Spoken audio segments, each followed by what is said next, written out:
Olá, tudo bem? Meu nome é Douglas. Vou ser responsável em continuar a parte das aulas da doutora Thais. Vou terminando essa parte de ilicitude.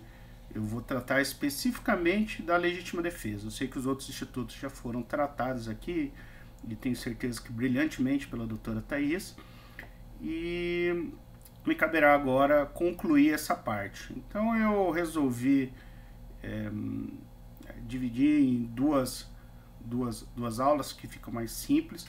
Uma a gente vai ver propriamente o que é a legítima defesa, quais são seus requisitos, como que ela ocorre, e posteriormente na segunda aula vamos ver situações mais específicas, como por exemplo, quais seriam a legítima defesa e os inimputáveis, a possibilidade de haver legítima defesa recíproca, legítima defesa real versus aputativa, tá? Então, primeiramente, vamos tratar daquilo que é mais básico mesmo, e na próxima aula a gente aprofunda um pouco mais. Tá? Antes de ingressar no tema, eu gostaria de parabenizar os idealizadores desse curso, o Instituto Martin Luther King, o professor Henrique Caster. Não conheço pessoalmente, mas sei, quando eu soube dessa iniciativa, me propus a estar participando. E então eu gostaria de deixar inicialmente registrado os meus parabéns pela idealização desse curso. É uma pena que nesse momento que estamos passando de pandemia não seja possível uma aula presencial. Eu até fico um pouco constrangido aqui, porque eu não tenho experiência em dar aula. Apesar de já ter participado de júris, de palestras, de debates, mas aulas propriamente ditas eu nunca lecionei. E me senti muito feliz de poder estar participando na minha primeira vez num projeto como esse, que visa atender pessoas vulneráveis, pessoas pretas para que possam de alguma maneira estar ingressando, estar aí concorrendo nos concursos jurídicos. Então, se me permitem alguns equívocos, talvez eles possam acontecer nessa primeira aula, mas eu prometo que tento melhorar para a segunda. Bem, eu vou me apresentar de uma maneira mais completa. Meu nome é Douglas Silva Teixeira, eu sou atualmente promotor de justiça, sou titular da segunda Promotoria de Justiça da comarca de Camapuã. Eu sou formado aqui no estado, eu estudei aqui no Mato Grosso do Sul mesmo, eu sou formado pela Universidade Católica Dom Bosco no ano de 2002. Eu ingressei no Ministério Público em 2007, já tenho aí uma pequena estrada já dentro do Parquê Estadual. Eu antes disso fui advoguei durante alguns anos em escritório, em autarquia, trabalhei no Conselho Regional de Odontologia como advogado lá, e depois trabalhava com execução fiscal, e depois entrei para o Ministério Público e fui cuidar de outras atribuições. Como eu disse, eu sou formado aqui em Campo Grande, no CDB. Eu tenho pós-graduações em Direito Penal e Processo Penal, em Direito Digital e Compliance. Tenho o mestrado pela Universidade de Girona, né, em Garantismo e Processo Judicial. E tenho atuado durante essa minha carreira em diversas áreas do Ministério Público. Eu fui promotor de justiça inicialmente na minha primeira comarca, fui titular, fui em Porto Murtinho. Eu depois fui para Anastácio e finalmente já faz quase 10 anos que eu estou lá em Camapuã. Certo? Chegando agora no nosso ponto da aula, a gente vai começar falando da legítima defesa. O que seria a legítima defesa?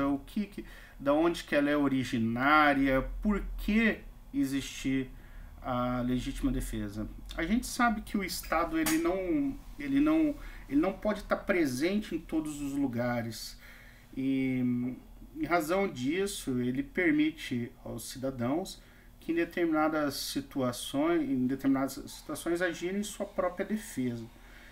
A legítima defesa ela não se confunde com a vingança privada. É preciso que o agente, né, se veja diante de uma situação de que não possa socorrer do Estado para que ele possa estar atuando nesse sentido. Retornando um pouco, a legítima defesa, mesmo que se ela tem previsão legal, ela é expressamente delimitada no Código de Processo, no Código Penal, no artigo 25, mas ela é algo que não necessariamente precisaria estar delimitada na lei para que ela fosse reconhecida. O próprio direito à vida garante que a gente não só, né, que a gente possa se manter vivo, então por consequência a legítima defesa, então ela é muito mais que apenas só um ato normativo. Ela tem toda uma carga principiológica que decorre do próprio sistema jurídico. Como eu disse antes, o Estado ele não se faz presente em todos os lugares. Então, em razão disso, ele autoriza o cidadão em determinadas situações a agir em sua própria defesa. José Cerezo Mira 2, contudo, que não é necessária a impossibilidade de atuação do Estado, desde que o particular não vá além do estritamente necessário e concorrem os demais requisitos da eximente. Uma dúvida que já surge logo no início dos estudos da legítima defesa é se a legítima defesa ela seria possível somente quando o Estado não pudesse estar agindo. Apesar de uma certa divergência, a maioria entende que não é necessário ter essa completa impossibilidade de atuação, de forma que o conceito legal ele não colocou essa limitação de que ela só poderia ocorrer caso na total impossibilidade do Estado. O próprio Estado trouxe, como dito, o conceito de legítima defesa. Ele está previsto no artigo 25 do Código Penal e entende-se em legítima defesa quem, usando moderadamente dos meios necessários, repele injusta agressão, atual ou iminente, a direito seu ou de outrem.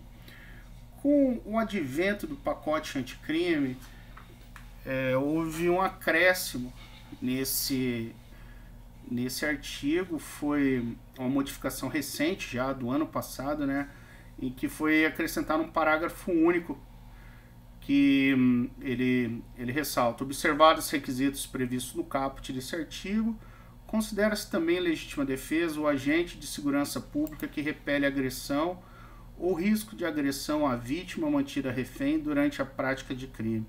Essa alteração introduzida pelo pacote anticrime, ela, em termos práticos, ela não tem muitos reflexos, pois ela serve basicamente como um exemplo para melhor compreensão e ela foge, portanto, do ordinário, né, ignorando o caráter genérico e impessoal que devem ter as leis. Quais bens que seriam amparados pela legítima defesa? A legítima defesa ela é aplicada a qualquer bem juridicamente tutelado pela lei. Zaffaroni faz uma ressalva apenas exigindo uma certa proporcionalidade entre a ação defensiva e agressiva. o bem somente será passivo de defesa se não for possível socorrer o Estado, né? Que a gente mencionou isso, não é, muitos autores defendem esse ponto, mas não essa regra ela não constou nos requisitos da legítima defesa. Então, todos os bens são passíveis de legítima defesa pelo ofendido. Ele é feita uma exceção apenas em relação aos bens comunitários, que se esses bens comunitários seriam, portanto, passíveis de legítima defesa.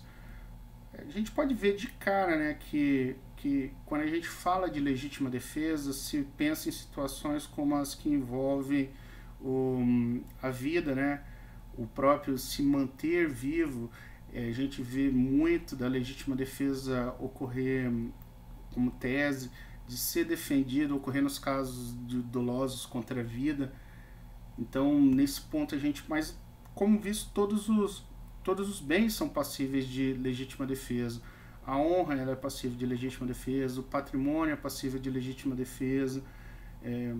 A única ressalva que se faz é com relação àqueles bens considerados comunitários, ou seja, aqueles que pertencem a todas as pessoas. Por exemplo, o patrimônio público, né, a probidade administrativa, né, não seria possível se alegar uma legítima defesa, por exemplo, num procedimento administrativo em que não seja observada a impessoalidade por acaso e você chegar e agredir o responsável por esse procedimento, alegando uma legítima defesa da probidade administrativa. Então, nesses casos, a doutrina faz essa ressalva. E quais são as espécies de legítima defesa que existem? Dois exemplos duas formas são trazidas pela doutrina. Uma é a legítima defesa autêntica, a legítima defesa real, onde existe uma situação de agressão injusta e ela está efetivamente ocorrendo no mundo concreto. Esse daqui é o exemplo mais clássico, né, que a gente vê, onde uma pessoa está sendo agredida e no momento dessa agressão real, dessa agressão injusta, né, ele passa a exercer a legítima defesa. Outra espécie da legítima defesa é a legítima defesa putativa ou imaginária. Ela imaginária, ela só existe na mente da pessoa, ela não existe a legítima defesa imaginária. Ela é um caso clássico das chamadas discriminantes putativas previstas no artigo 20, parágrafo 1º do Código Penal.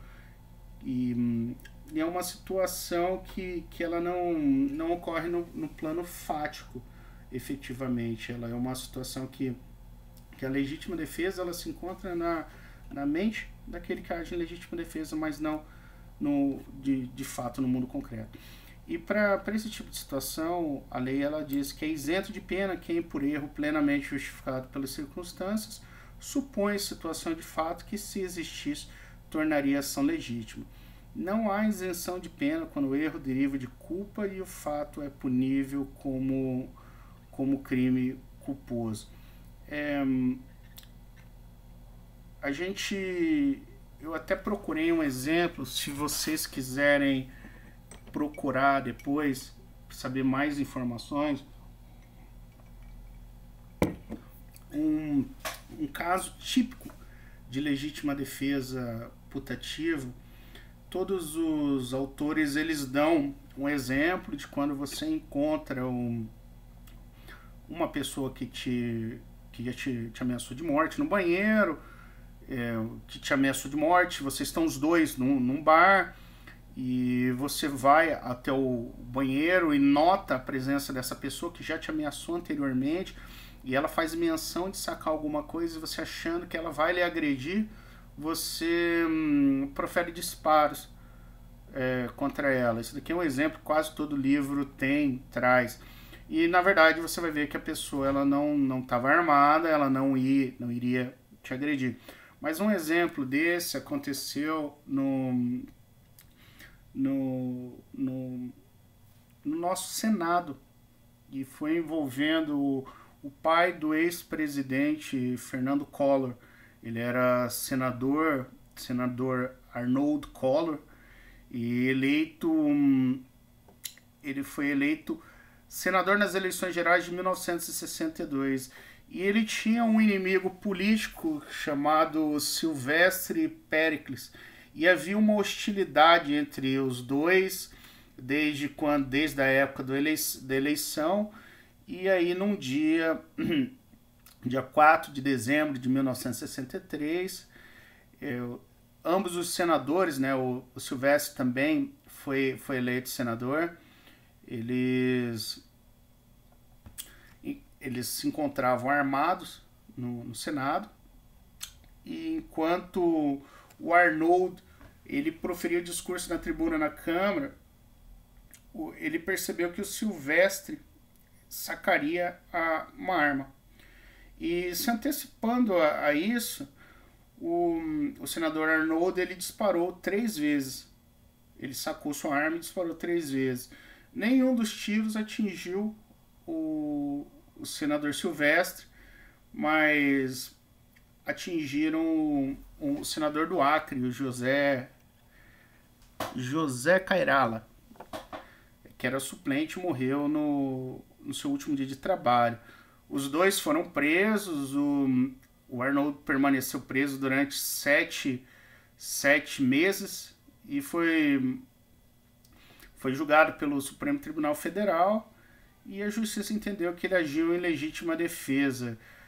E então isso daí foi algo que, na verdade, não é, é um exemplo que se dá da legítima defesa. Não se sabia se o adversário dele efetivamente viria sacar a arma, mas havia todo esse histórico entre eles e toda essa questão que levava efetivamente a crer que poderia vir a ser agredido, fato que caracteriza sim a legítima defesa putativa, né? Um dos requisitos para a legítima defesa é que exista uma injusta agressão. Uma injusta agressão ela pode ser definida, de acordo com Hans Welz, por entender-se como ameaça de lesão de interesses vitais juridicamente protegidos, bens jurídicos, provenientes de uma conduta humana. Logo a gente percebe que a proteção que é abarcada pela legítima defesa é a proteção de uma conduta proveniente do homem. Então não há legítima defesa de atos de animais. E essa agressão injusta ela não deve ser amparada pelo direito. Por exemplo, quando a gente sempre usa como exemplo de animais que poderiam ser utilizados numa agressão um cachorro, mas quando o cachorro ele é utilizado como objeto dessa agressão, a legítima defesa que se autoriza é você usar contra o proprietário do cachorro, né? Não propriamente contra o cachorro, porque essa agressão deve ser proveniente de um homem, ou seja, proveniente de um ser humano, não de um animal. Então, e essa agressão ela tem de ser injusta, ou seja, ela não deve ser amparada pelo direito. Por exemplo, quando um policial ele tem um oficial de justiça, ele vai cumprir um mandado de prisão, ele está amparado pelo direito. Então, por mais que ele esteja, no caso, limitando o direito de ir e vir de uma pessoa, essa agressão, por assim dizer, ao direito de ir e vir de uma pessoa não seria uma agressão injusta. Por quê? Porque ela é amparada pelo direito, ou seja, desde que existindo uma ordem de prisão de um juiz, o policial que cumpre esse mandado de prisão, ele não pode vir a ser agredido pela pessoa que é presa alegando uma legítima defesa. E a conduta, ela não, para ser considerada injusta, ela não necessariamente precisa ser considerada como crime. Ela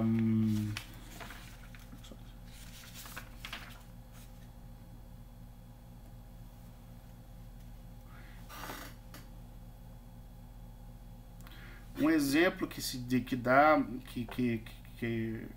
é mencionado pela doutrina é que a conduta não precisa necessariamente ser criminosa para ser reputada como injusta, é do furto de uso. Como vocês devem saber, o furto de uso ele não é considerado um fato ilícito, mas é possível que haja legítima defesa no caso de furto de uso, que a pessoa tenta quer subtrair seu patrimônio, mesmo que não seja uma conduta considerada criminosa, ou você pode estar atuando nesse sentido. Além da injusta agressão, a gente tem como um ponto bastante tormentoso é fazer a distinção do que seria uma agressão injusta de uma simples provocação. E é importante conseguir fazer essa distinção porque as consequências jurídicas elas são bem diferentes. Por exemplo, se você considerar uma injusta agressão, é possível a arguição de uma legítima defesa. Caso contrário, que seja considerado uma simples provocação, no caso da simples provocação, a pessoa responderá criminalmente por sua conduta. Tá? Nelson Hungria, ele coloca uma passagem que assim, a injustiça da provocação deve ser apreciada objetivamente, isso é, não segundo a opinião de quem reage, mas segundo a opinião geral, sem se perder de vista, entretanto, a qualidade ou condição das pessoas, dos contendores, seu nível de educação, seus legítimos melindres. A doutrina traz como um dos exemplos clássicos do que seria uma diferença entre agressão injusta e provocação, o exemplo de uma pessoa que ela não... uma pessoa daquelas que se ofende facilmente e que você estaria... e que você mande beijos para vamos supor, você tem um vizinho que se ofende facilmente com alguns atos e você sabe que ele é daquela pessoa nervosa, sabe, explosiva, e você mande beijos para ele. O que esses beijos significariam? Eles poderiam ser considerados como uma injusta agressão ou ela seria a provocação? Como dito por Hungria, deve-se observar objetivamente essa situação e saber quem são as pessoas, quem são... Via de regra, para mim, se uma pessoa me mandasse beijos, eu não me sentiria como agredido, mas eu sei que existem pessoas que se sentem ofendidas. Eu trabalhei durante alguns anos em Porto Murtinho e lá eram comuns fatos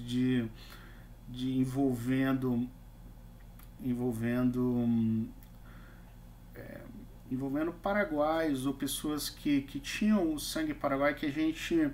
É até comum dizer que o Paraguai ele não levava desaforo para casa, ele tinha um sangue quente, que ele resolvia tudo de uma forma bastante às vezes agressiva, e sim, tinha todo esse enredo naquela região, naquele local.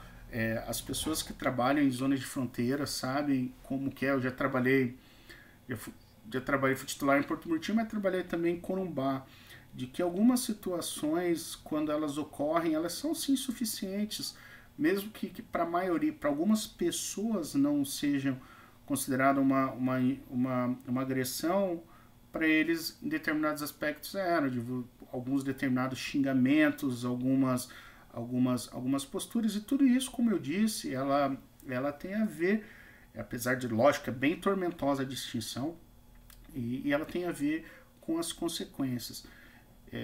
Outro fato que é importante ressaltar nesse aspecto é que eu não posso provocar uma situação de legítima defesa, ou seja, eu, por exemplo, chegar sabendo que o meu...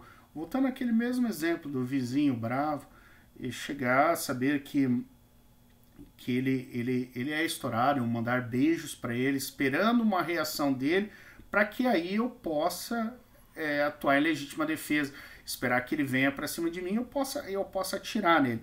Não, porque isso daí não seria possível, porque não se é permitido provocar a criação de uma situação de legítima defesa, porque no caso estaria havendo um abuso do direito, e o abuso do direito ele não é aceito nesses casos. Você simplesmente criar uma situação para poder estar agindo em legítima defesa. Outro requisito da legítima defesa é que sejam utilizados os meios necessários. O que são meios necessários? Meios necessários são todos aqueles eficazes e suficientes à repulsa da agressão que está sendo praticada, que está prestes a acontecer. É aquele meio que o agente dispõe no momento em que rechaça a agressão, e há uma dúvida aí se esse meio deve haver uma certa proporcionalidade, mas a gente vai falar daqui a pouquinho. E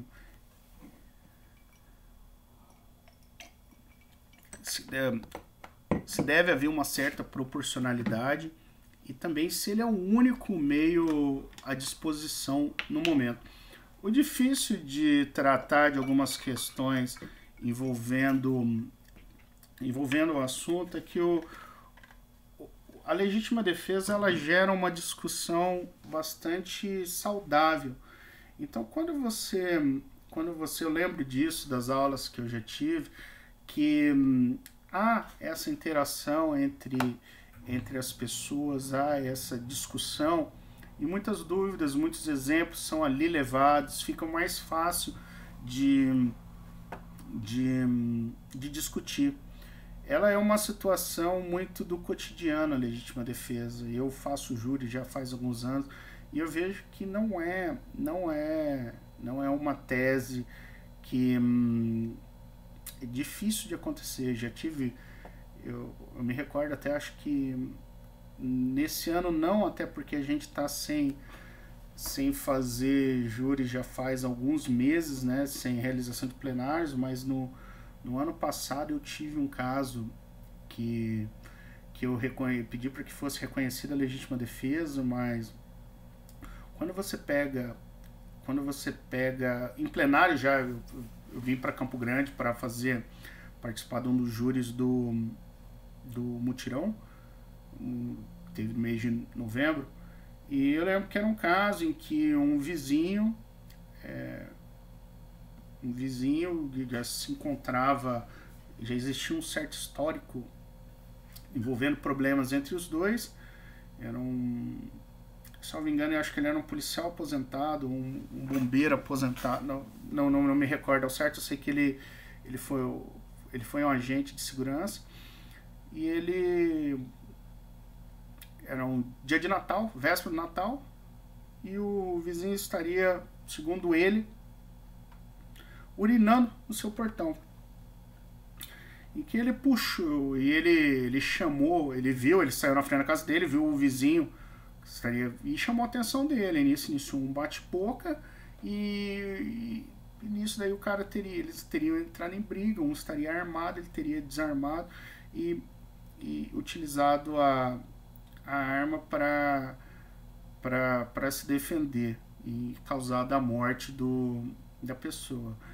Nem sempre fica muito claro essas situações. Então é necessário que você analise com bastante calma. Eu lembro que nesse caso específico a prova ela não era das melhores, porque pessoas que estavam no local não foram ouvidas, e as pessoas que estavam que foram ouvidas, elas guardavam uma certa amizade com o réu. Então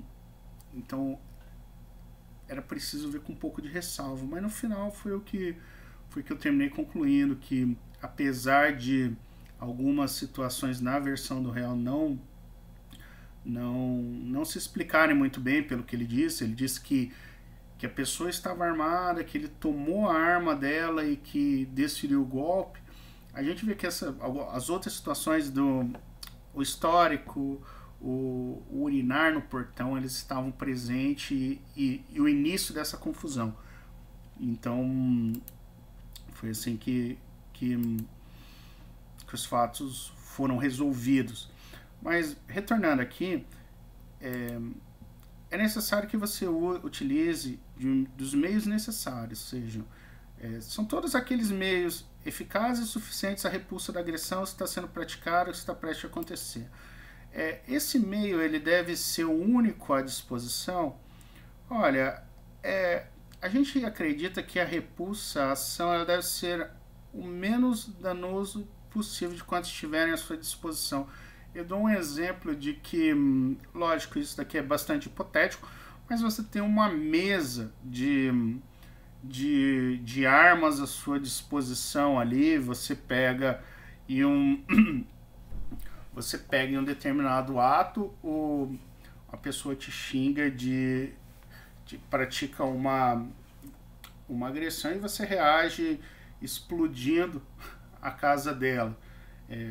Fica bem evidente nesse caso que porque o único meio, a pessoa ela bate ela lhe agride ou de alguma maneira, e você pega uma bazuca e explode ela e a casa dela. Fica bem claro uma certa desproporção, né, do que houve. Mas a bazuca era o único meio que você tinha à disposição? Olha, você teria outros meios à disposição? Muito se discute isso.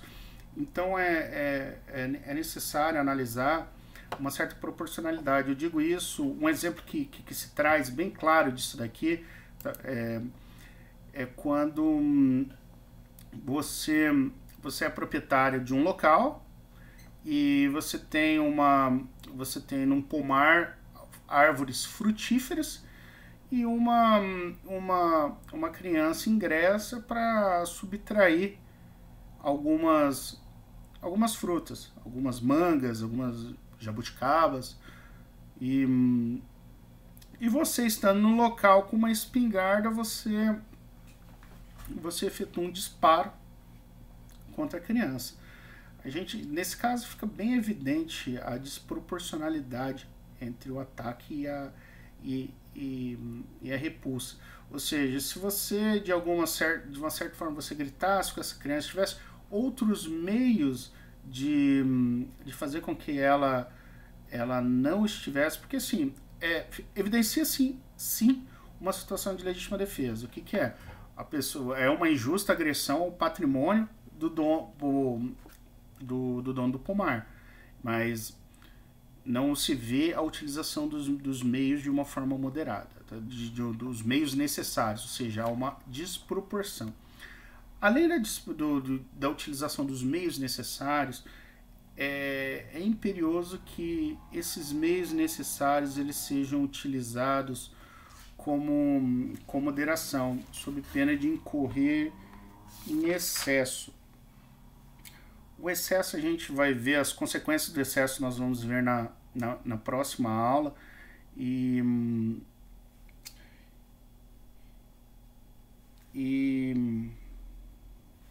Deixa eu procurar aqui. A utilização moderada desses bens, ele não pode ser, segundo Mirabete, em que pesa a inafastável necessidade da moderação no uso dos meios necessários à repulsa, pressiona Mirabete. A legítima defesa, porém, é uma reação humana e não pode medi-la com o transferidor milimetricamente, quanto à proporcionalidade de defesa ao ataque sofrido pelo sujeito. Talvez essa daqui é uma questão que é bastante discutida, principalmente no tribunal do júri, que é o modo, a moderação no uso dos meios necessários. Eu já tive casos em que havia um número exagerado de golpes.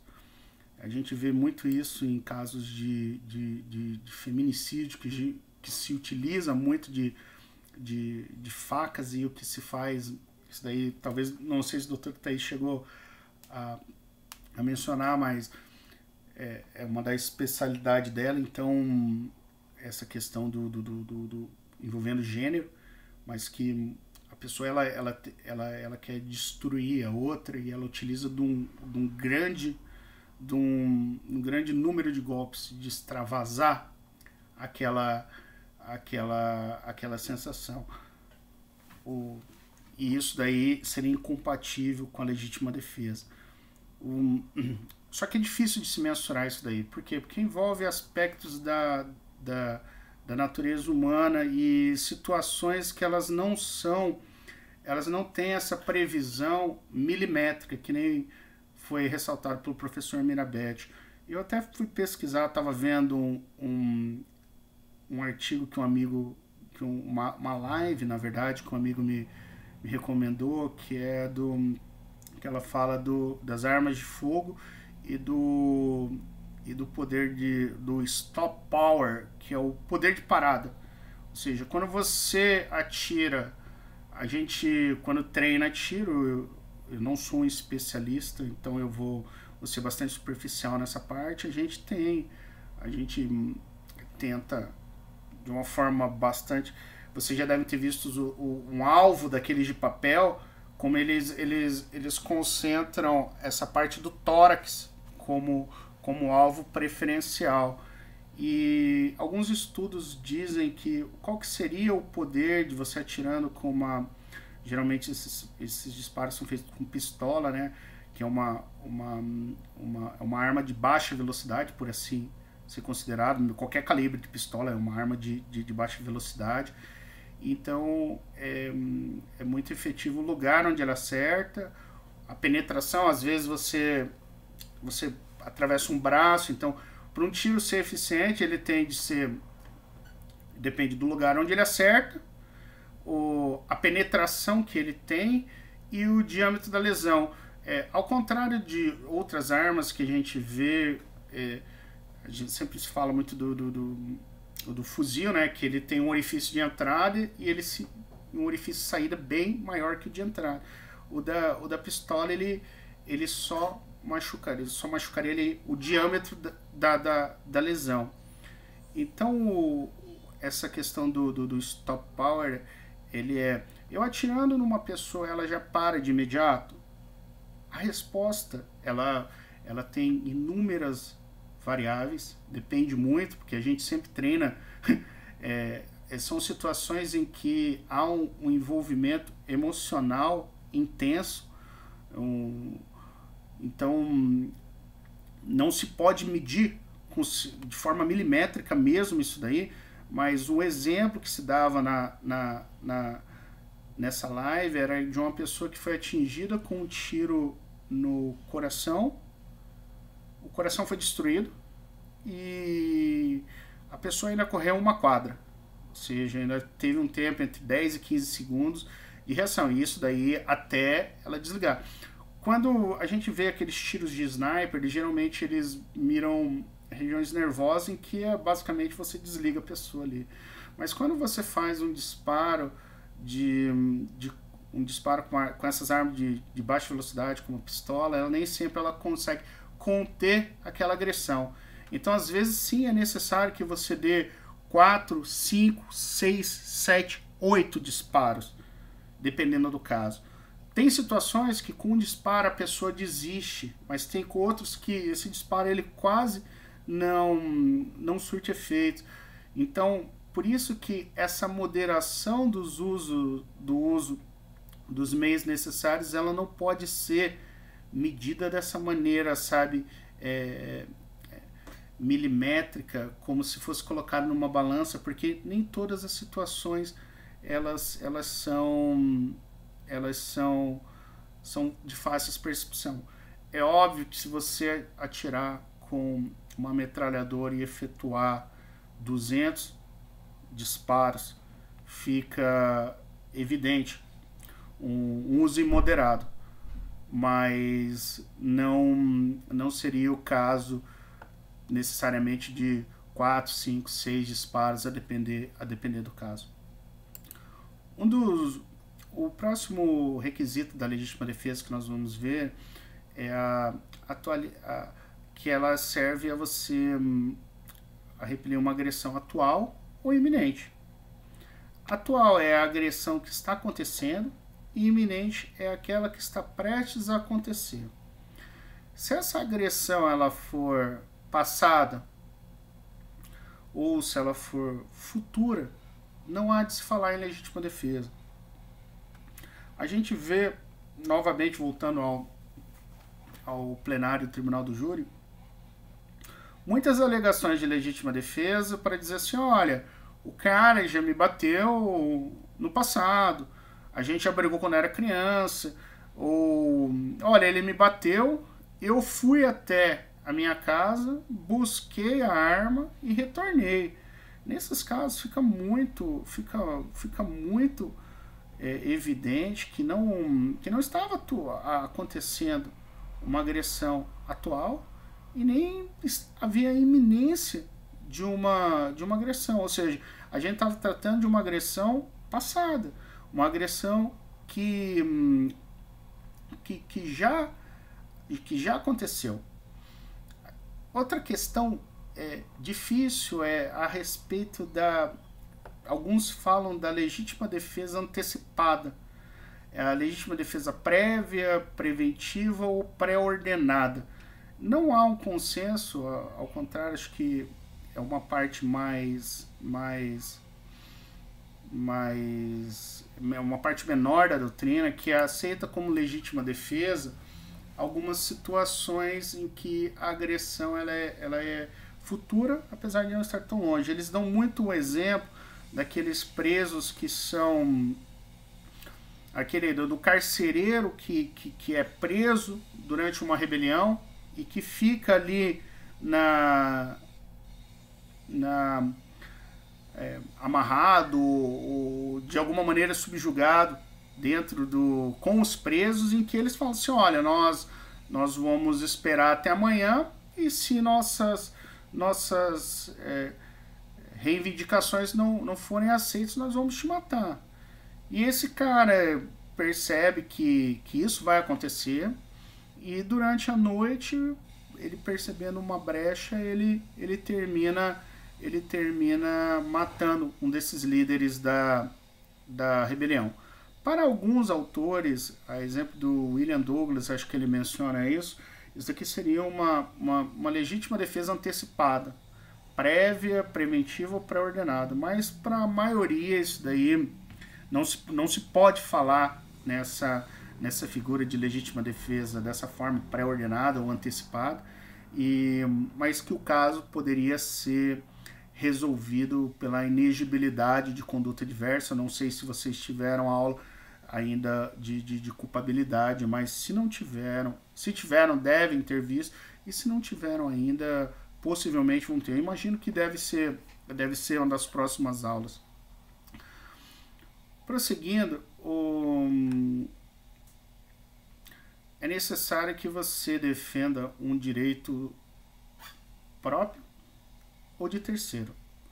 Então ele tem a pessoa que age, o agente que age em legítima defesa, ele tem essa possibilidade não só de defender um direito próprio, como também de intervir na defesa de terceira pessoa. Mesmo que essa pessoa não seja uma pessoa conhecida, eu posso estar passando numa rua, numa região determinada e perceber que está acontecendo um assalto, está acontecendo uma agressão, uma tentativa de um estupro e agir em legítima defesa dessa pessoa, mesmo que eu não a conheça. Então não há qualquer problema em se reconhecer essa legítima defesa de terceiros. Contudo, é sempre indispensável o elemento subjetivo da legítima defesa, ou seja, o agente ele tem de estar ciente de que ele está agindo em legítima defesa de uma terceira pessoa.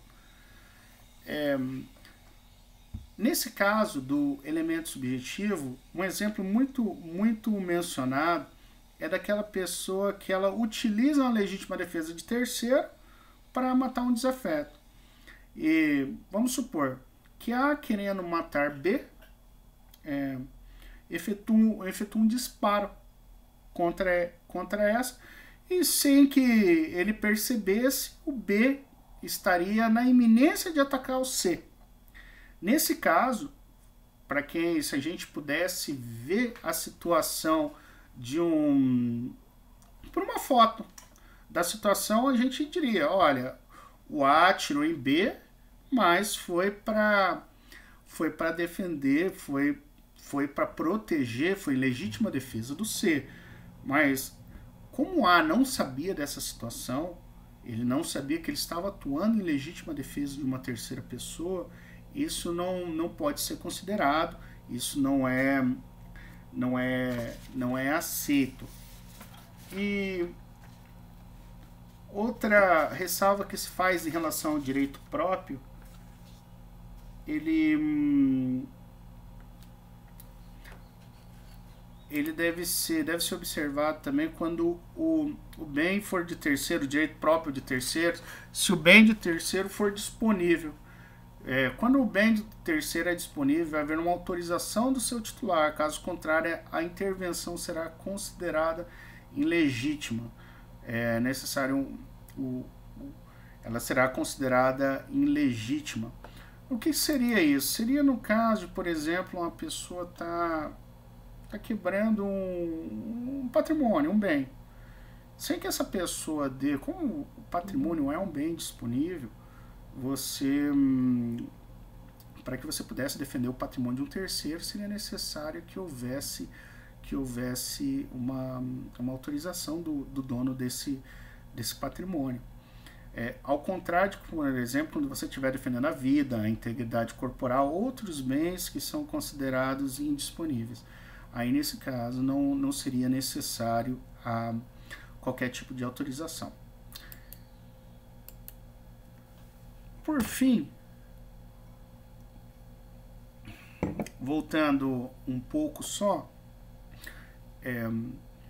nós vimos aqui o conceito da legítima defesa, nós vimos onde é que ela está prevista, quais são os bens que são amparados pela legítima defesa, as espécies de legítima e alguns conceitos e os conceitos do que seriam os seus elementos, né, da injusta agressão, a diferença entre agressão injusta e provocação, os meios necessários, a moderação no uso desses meios e a atualidade ou iminência da agressão de um direito próprio ou de terceiros, certo? Dito isso, para a próxima aula nós devemos ver os casos de legítima defesa e agressão de inimputáveis, a possibilidade ou não de legítima defesa recíproca, a possibilidade de legítima defesa putativa e a legítima defesa real e os excessos que serão oportunamente estudados. Tá? Eu agradeço, espero sinceramente que tenham gostado dessa primeira aula. Vou tentar melhorar para a segunda e me desculpem se foi um pouco repetitivo, mas eu sempre estudei de uma forma até repetitiva algumas questões, porque se faz necessário uma melhor fixação. Então você termina repetindo para que haja uma melhor assimilação, tá? Eu eu agradeço a paciência de vocês, lamento novamente não ter essa interação, mas espero de alguma maneira estar contribuindo para que vocês possam estar estudando. Se tiverem alguma dúvida, podem me conectar por rede social, só o mesmo por e-mail. Meu e-mail é Douglas Teixeira tudo minúsculo, mpms.mp.br, e até mesmo pelo professor Caster ele pode conseguir meu contato e eu posso estar auxiliando no que vocês precisarem, tá ok? Por enquanto é isso, e nós nos vemos em breve com o término da aula em relação à legítima defesa, tá bom? Muito obrigado e tudo de bom.